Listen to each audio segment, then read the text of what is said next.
All right, church, good morning. Okay.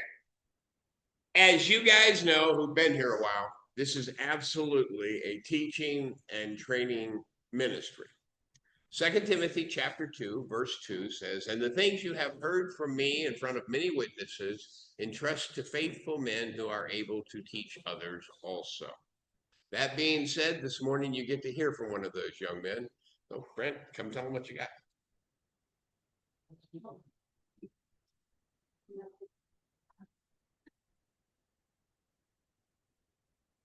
Again, good morning, everyone. I hope everyone's prepared this Sunday. No, we have been a bit late this Sunday, but hopefully next Sunday we'll be able to start early. Technically, January 11 is still a new year. And it is also a new year for evil. It is also a new year for us Christians. So it's not only us who are Christians. We are only celebrating the new year. It's also a new year for the evil. This new year is another year where we Christians face a new set of battles. It is a new warfare. It is a new time. It is a new era, if I may call it, for us to encounter temptations, to us to encounter challenges, for us to be able to face the devil. So my message this morning is standing strong, God's armor for spiritual warfare. Just like the military here in the Philippines, we all prepare for war. Every country prepares for war. We have to upgrade our weapons. If we do not upgrade our weapons, our enemies, other countries who would want to invade the Philippines, would be able to prepare, would be able to have more machineries, more weapons upgraded compared to us, and we will not be able to win the battle. If we want to win the battle, we should stand par with the enemies. We should stand par for a competition. Same as us Christians, for us to be able to win the battle, for us to be able to defeat the enemy, we as Christians should be able to prepare for that warfare. If you have your Bibles with you, can you open it up in the book of Ephesians chapter 6? And this would be hopefully would not be a very long sermon today. I'll try to keep it short. But we'll be starting from chapter 6, verses 10, and we would be going down to 20. We'd be starting from Ephesians chapter 6, verses 10 to 20. But let's just not read it yet. Our Christian life should not be one that is passive. Meaning, when I say one that's not passive, we will just wait for the war to come. We'll just be waiting. It should be something that we should be active, something that we should be preparing on. If you read in Ephesians chapter 6, verse 12, now let's read it with me. Ephesians chapter 6, verse 12. "For we do not wrestle against flesh and blood, but against principalities, against powers, against rulers of darkness of this age, against spiritual hosts of wickedness in heavenly places." What do we read there? Did Apostle Paul said to the Ephesians, our enemies are our neighbors? Did Apostle Paul say that our enemies are the people in the government? Did Apostle Paul say to us that our enemies is our friends who are not Christians? Apostle Paul clearly says to the Ephesians in verses 12, and this would be our main verse for today. We do not wrestle against flesh. That means Apostle Paul is trying to emphasize in his conclusion to the Ephesians that our enemies are not the people around us. The enemies are not flesh and blood. Our enemies are against principalities, powers, rulers, and darkness of this age. Apostle Paul, especially in verse 10, calls us it says, finally, my brethren, be strong in the Lord and in the power of his might. It means, brothers and sisters in Christ, that the strength Apostle Paul is carrying with him is not the strength of his own. Apostle Paul is not carrying the strength of another apostle. Apostle Paul is not carrying the strength of his mother. Apostle Paul is not carrying the strength of his father. Apostle Paul is carrying the strength of our Lord Jesus Christ. He says there, be strong in the Lord and in the power of his might. If you can go to the book, the Old Testament in Joshua chapter 1 verse 9, let's compare this. If you have your Bibles with you in Joshua chapter 1 verse 9. Joshua chapter 1 verse 9.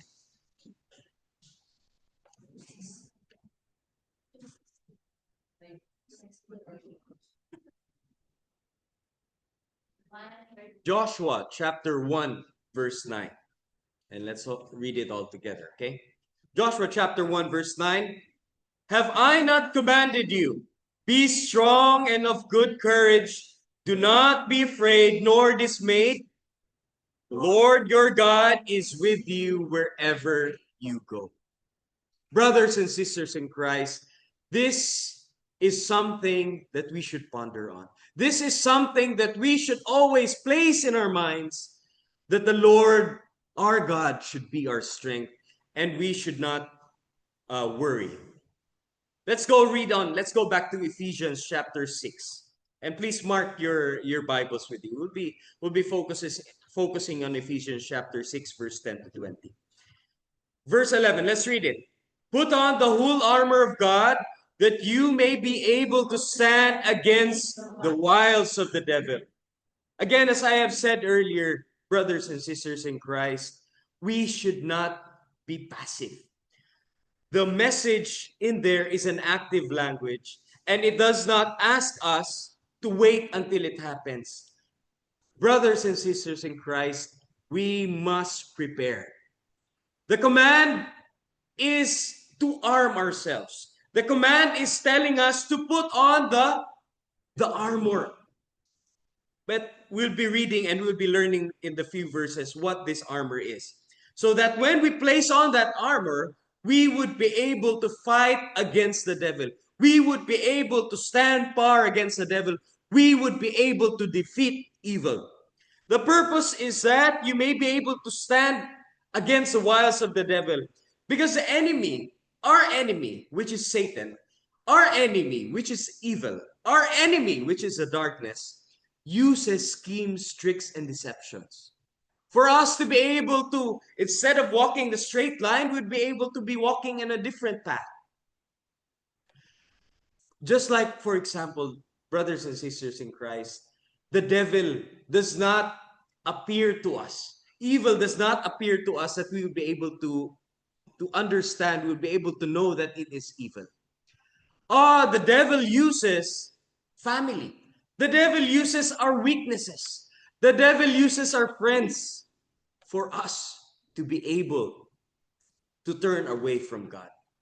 For us to be able to turn around from God. This is what the devil looks like. This is what the enemy looks like. The enemy does not come in front of you and tells you, I'm your enemy. The enemy uses our individual weaknesses. And that is where the devil is going to win if we do not, verse 11, put on the armor of God. The devil uses everything that we possess, that we are weak in, and uses it in their favor. Verse 12, let's read verse 12. For we do not wrestle against flesh and blood, but against principalities, against powers, against rulers of this age, against spiritual hosts of wickedness in the heavenly places. Again, as I have said earlier, our enemies, our opponents in this spiritual warfare is not flesh and blood. It is not human beings, but it is spiritual forces. Again, they use our weaknesses. They use family and friends. They use principalities. They use people with high positions. They use powers. They use all sorts of things that we are not able to stand against if we do not put on the whole armor of God. Verse 13, let's read verse 13. Therefore, take up the whole armor of God, that you may be able to withstand the evil day. Done all to stand. So, Apostle Paul tells the Ephesians, put on the whole armor of God. And then in verse 13 he says, take up the whole armor of God that you may be able to withstand the evil in that day. The purpose that we are told to put on the armor of God is that we would be able to stand against the wiles of the evil in that day. So similar to 1 Corinthians chapter 16 verse 13. Let's go to 1 Corinthians chapter 16 verse 13. But don't forget to mark your Bibles in Ephesians chapter 6 verse 10. 1 Corinthians chapter 16 verse 13. 1 Corinthians chapter 16, 13.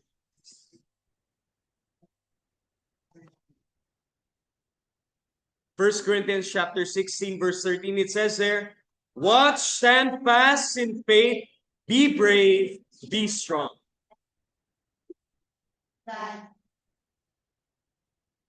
Brothers and sisters in Christ, Apostle Paul also mentioned not the exact words to the Corinthians. Watch, stand fast in faith, be brave, and be strong. Let's go on to verse 14. Ephesians chapter, let's go back to our bookmark in Ephesians chapter 6. Let's continue to 14. Stand therefore, having girded your waist with truth. Oh, okay, in verse 14, let's divide. Let's look at the armor pieces, the defensive pieces that Apostle Paul told us to do. Stand therefore, girded with your waist with truth.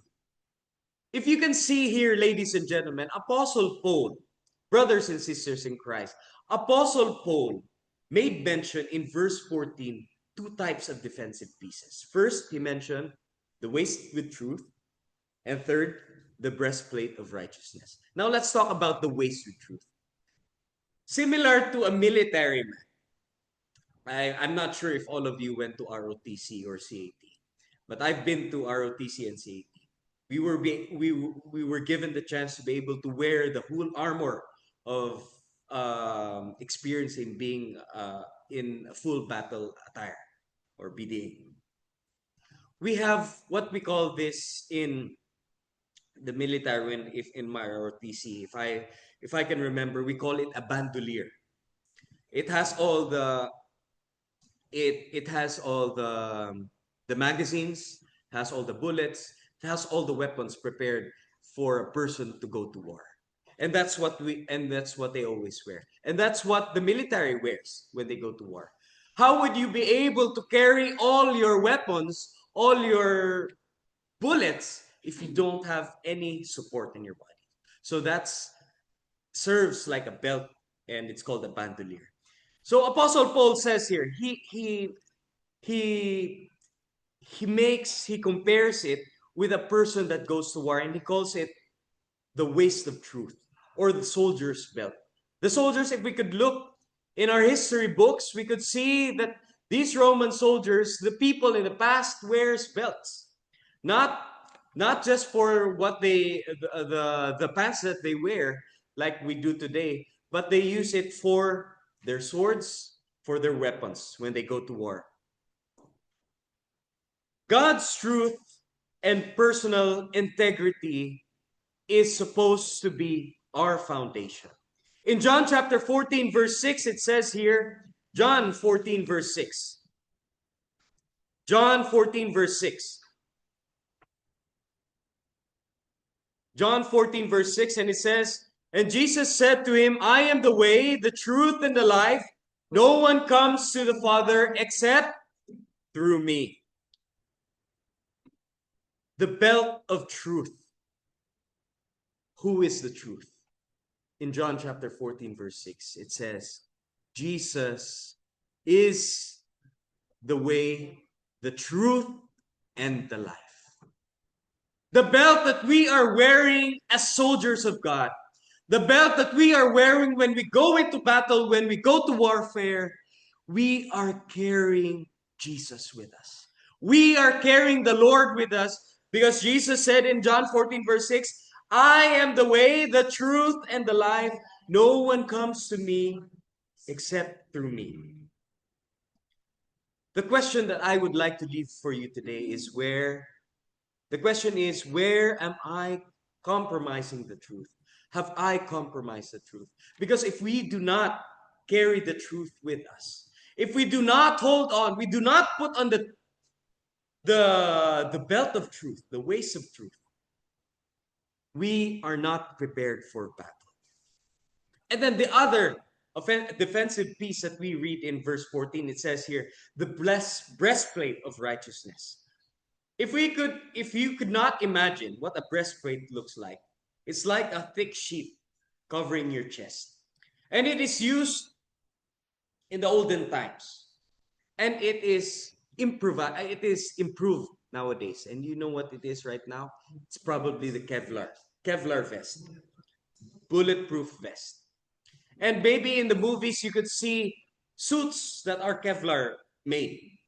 So bullets won't be able to penetrate the body, and you would not be able to get a wound that would kill you. You'd probably have bruises, but it won't kill you. So Apostle Paul says to the Ephesians, put on the breastplate of righteousness. Apostle Paul is giving us a defensive piece. He gave us a defensive piece, which is the belt of truth, and now the breastplate of righteousness. The breastplate is made and explained as something to protect the body where our body, where we might be able to the body where we would die, or the body that we may, if made here, said here, the breastplate is made to protect the body. For soldiers, it's made to protect the body so that they won't die. For us Christians, it's made to protect the body for us that we may not fall. 2 Corinthians chapter 5, verse 21.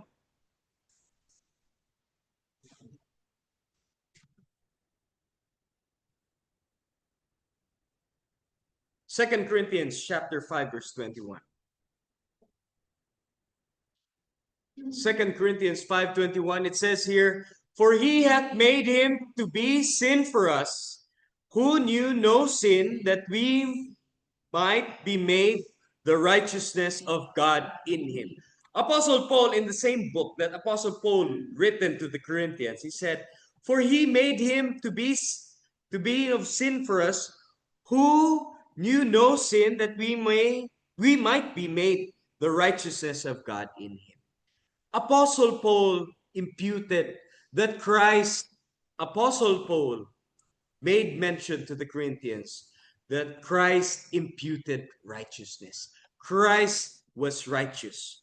1 John chapter 3, verse 7, it says here, 1 John chapter 3, verse 7, it says here, little children, let no one deceive you. He who practices righteousness is righteous, just as he is righteous. Apostle Paul is referring, the Bible is referring, to Jesus Christ, which is righteous. So if we carry Christ because he's carrying the truth through the belt that Apostle Paul is saying to us in verse 14. Now we carry the breastplate of righteousness, which is referred to Jesus, also to Jesus Christ, who is righteous. In Proverbs chapter 4, verse 23, it says here, let me just read it to you. Proverbs chapter 4, verse 23, it says here, keep your heart with all diligence, for out of the spring the issues of life. Brothers and sisters in Christ, if we are made to carry the truth by wearing the belt, we are also made to carry the breastplate of righteousness, meaning that we are asked as Christians, if we want to prepare for warfare, we have to carry the belt of truth. We have to be righteous by wearing the breastplate of righteousness. Let's go now to verse 15. Verse 15. Let's read verse 15. Ephesians chapter 6, verse 15. Having shod your feet with the preparation of gospel of peace. Again, ladies and gentlemen, brothers and sisters in Christ, we read the waist of truth. We read the breastplate of righteousness.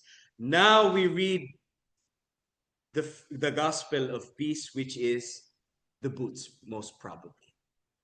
Having shod your feet with the preparation of the gospel of peace. Brothers and sisters in Christ, Apostle Paul not only asks us to wear the belt of truth, he does not only ask us to wear the breastplate of righteousness, but he's also asking us to wear the boots, or to shod your feet with the preparation of gospel of peace. He's asking us to wear these boots for us to be able to bring the gospel, to move, to share the gospel to other people who have not heard of the gospel of Christ. In the military, the boots is used for stability. Imagine you, ladies and gentlemen, brothers and sisters in Christ, if you do not wear any boots and you go to battle and you go up in the mountains, you prepare to run, to fight against the enemies, you would be having a hard time because your feet is not shielded. Your feet is not protected from all the dust, the dirt, and all those thorns in the road. But Apostle Paul is trying to tell us right now, having shod your feet with the preparation of the gospel of peace. It means that us Christians should not only be wearing the belt of truth, should not only be wearing the breastplate of righteousness, but we should also be prepared to share the gospel by wearing the boots that is mentioned here in verse 15. Verse 16. Let's read verse 16. Above all, taking the shield of faith, with which you're able to quench all the fiery darts of the wicked one. Again, brothers and sisters in Christ, let's review. We're asked to wear the belt of truth. We're asked to wear the breastplate of righteousness. We're asked to wear the boots on sharing the gospel. Now we're asking to take the shield of faith, with which you would be able to quench all the fiery darts of the wicked one. What is the purpose of the shield? If you have a breastplate, what's the purpose of the big shield? It is another protection from all the enemy's bullets, from all the enemy's attacks. In the Roman times, they used a very big shield. Now in modern times, we don't use a big shield right now. We either use military tanks or we either use the Kevlar vests. So faith is an active trust in God's promises and character. If we do not have that faith, if we do not have that shield of faith, if we do not carry that shield of faith that we have as Christians, we would not be able to defeat the devil.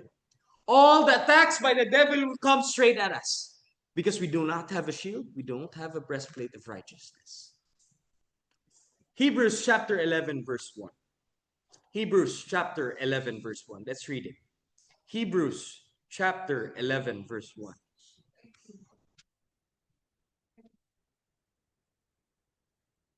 Hebrews chapter 11 verse 1. Now faith is the substance of things hoped for and the evidence of things not seen. No, I don't want to discuss about faith this morning because this is not my topic. But I'd like to mention a few things. Hebrews chapter 11 verse 1 is very important for us Christians. And it's very important when we talk to people who we call as pilosopo. You know why these people? I know we encounter these people in our everyday lives who think, I don't see God. Why will I believe in God? Hebrews 11 verse 1 answers that. It is the evidence of things not seen.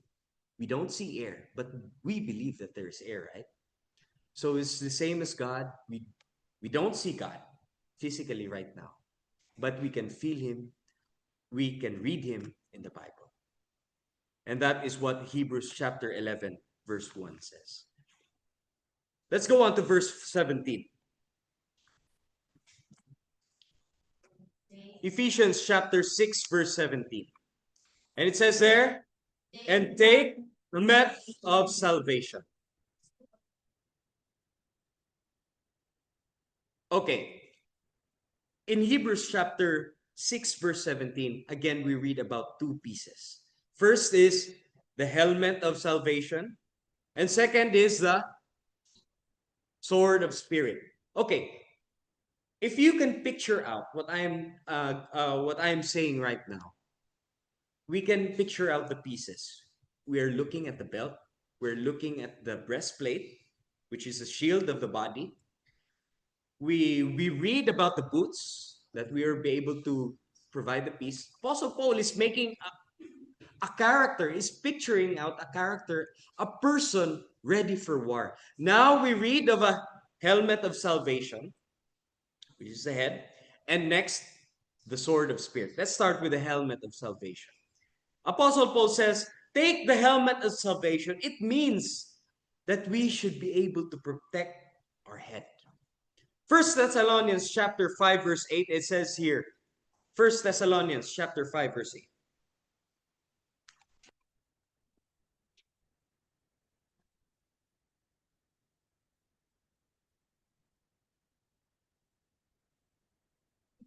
First Thessalonians chapter 5, verse 8. What does First Thessalonians 5, verse 8 says?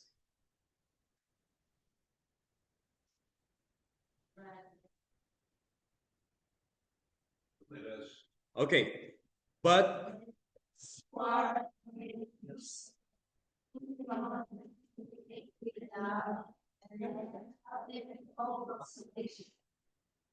if you have read the last part, and it says, the hope of salvation, the hope of salvation, the helmet of salvation.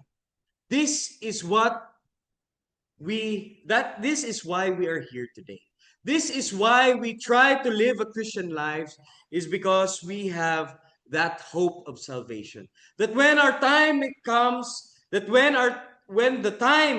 the Lord calls us home, we are prepared for that place, which is heaven, which is the hope of salvation. Now we read another piece, which is a sword of truth, a sword of spirit, I mean. And it says here, the sword of the spirit, which is the word of God. So the sword that we are carrying, the weapon that we are carrying as Christians, is the sword of God, which is the Bible. The only weapon that we Christians carry is none other than the Bible. We do not carry other books. We do not carry other scriptures. We only carry the Bible. Jesus even used the scripture against Satan in the temptations in Matthew chapter 4. He quoted the scriptures when he fought against the devil. Hebrews chapter 4, verse 12. Hebrews chapter 4, verse 12. What does it say there?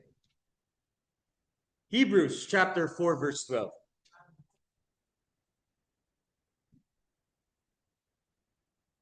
Hebrews chapter 4, verse 12, and says here, for the word of God is living and powerful, sharper than any two-edged sword, piercing even to the division of the soul and spirit, and of the joints, marrow, and is a discerner of the thoughts and intents of the heart. The word of God is living and powerful. This is the sword that we are carrying. It is not an actual sword. It is not an actual weapon. It is the word of God, which the Bible says in Hebrews chapter 4, verse 12, it is sharper than any two-edged sword. It means the only weapon that we Christians carry when we go to warfare, carry when we fight against the devil, it is only the Bible. It is the only sword, it is the only weapon that Apostle Paul asks us to carry when we go to the Bible. So the question I would like to leave you today, another question that I would like to leave for you today. How proficient am I with God's word in spiritual battles? When we encounter spiritual challenges, when we encounter spiritual battles, do we carry the Bible? Do we carry the word? Or do we carry ourselves? Let's go to Ephesians chapter 6, verse 18. Let's continue. Ephesians chapter 6, verse 18. Praying always with all prayer and supplication in the Spirit, being watchful to end perseverance and supplication for all the saints. Okay, in verse 18, it asks us to pray.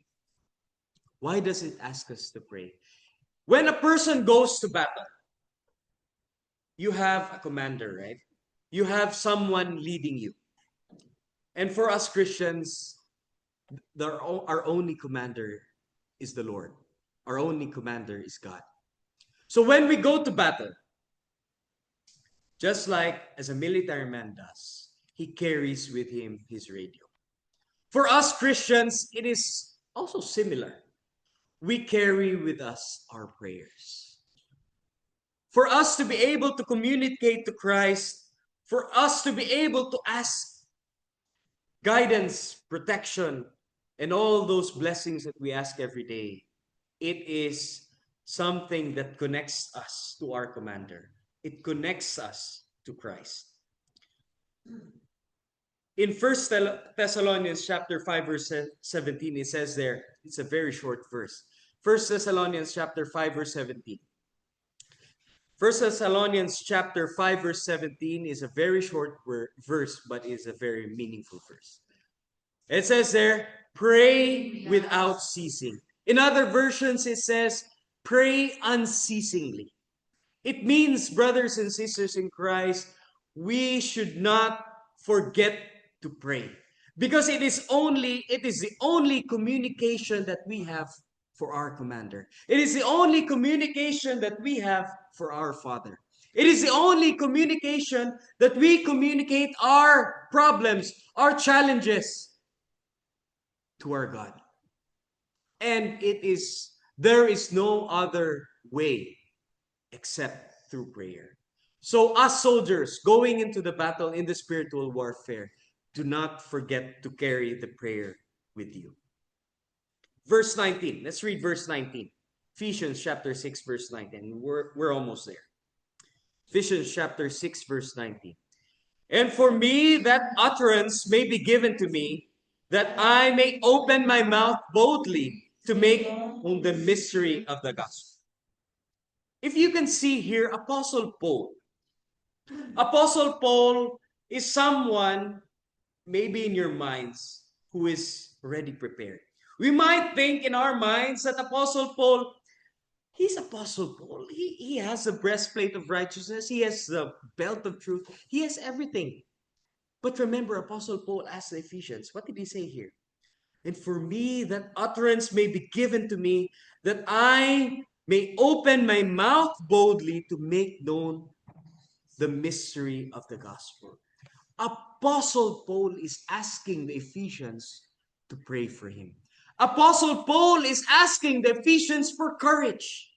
Apostle Paul, this is Apostle Paul, ladies and gentlemen, brothers and sisters in Christ. This is not any other person that we see today. This is Apostle Paul, but Apostle Paul says to the Ephesians, pray for me, that I may boldly speak, that he may open his mouth boldly to make known the mystery of the gospel. Verse 20, let's read verse 20. Verse 20, it says, for which I am ambassador in chains, that in it I may speak boldly as I ought to speak. Spiritual armor equips us for spreading the gospel or advancing God's kingdom.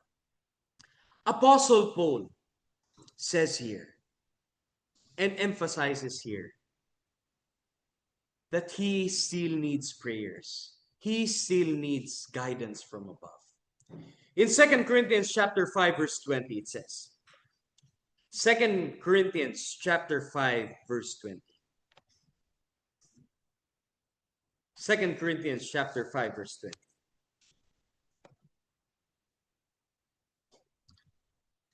Second Corinthians chapter 5 verse 20 and 3 is here. Now then, we are ambassadors for Christ, as though God were pleading through us. We implore you on Christ's behalf, be reconciled to God. What are we? We are ambassadors for Christ. We are not only soldiers for Christ, but we are also ambassadors of Christ.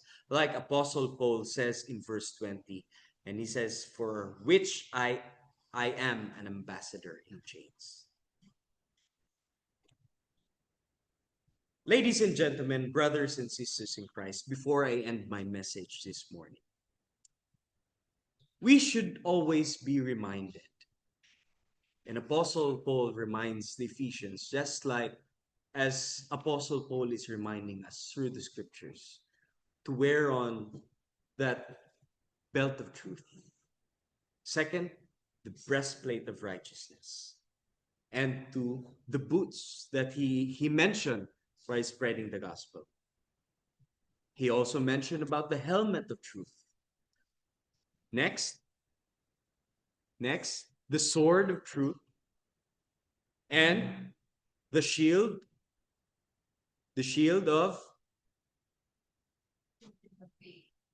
of faith. Brothers and sisters in Christ, this is what a military man, this is what a soldier of Christ should be carrying. Brothers and sisters, the battle is real. The battle is what we face every day. Again, the battle is not our brother. The battle is not our sister. The battle is not a human being. The battle is against the dark forces. It's against evil. Again, in verse 12, it says, for we do not wrestle against flesh and blood, but we wrestle against principalities, powers, and so on and so forth. Apostle Paul mentioned that. That means it's important for us to know. Colossians chapter 2 verse 15. Colossians chapter 2 verse 15.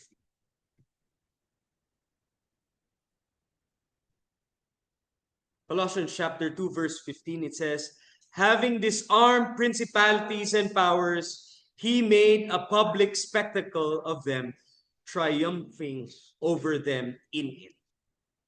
Brothers and sisters in Christ, the scripture already says that Christ had already won the battle against these evil forces. It is only up to us, Christians. It is only up to us, soldiers, if we have that faith in him. If we put our faith in him. Because if we do not put the faith that we have in Christ, that we would be able to win our battles. If we put our faith in ourselves, if we rely in our own minds, if we rely in our own powers, we would not be able to win the battle against evil. Our victory is standing firm in his strength. Our victory is already there because we have a God. Brothers and sisters in Christ, we should be able to win the battle. We would win the battle if we carry all the armor pieces. We carry the sword with us. And we rely on Christ and God and not only. Ephesians chapter 6 verse 13. Again, let me read it. Therefore, take up the whole armor of God, that you may be able to stand in the evil day, and having done all, to stand. Ephesians chapter 6 verse 13. Take up the whole armor of God. Brothers and sisters in Christ, if you are in need of prayers, if you have not taken up the whole armor of God and you are in need of prayers, please come up forward and we'll be able to help you with your prayer today. If you have not accepted Christ through the act of baptism and you wish so to do today, please have a seat and we'll be happy to assist you.